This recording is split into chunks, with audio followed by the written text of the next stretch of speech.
In 1965, muscle cars were just starting to bloom. Pontiac completely restyled their full-sized vehicles inside and out. This 1965 Pontiac Catalina Convertible is a fantastic example of that new styling. After undergoing an extensive rotisserie restoration, this Catalina was brought back to life as it would have been when it left the factory. Inside, the white interior beautifully complements the blue exterior.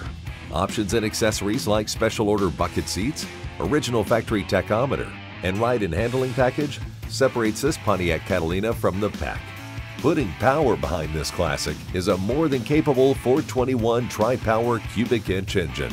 With purchase, this vehicle includes Pontiac Historic Services documents, copies of original order forms, and restoration documentation. This 1965 Pontiac Catalina Convertible will be up for auction this December in Raleigh, North Carolina.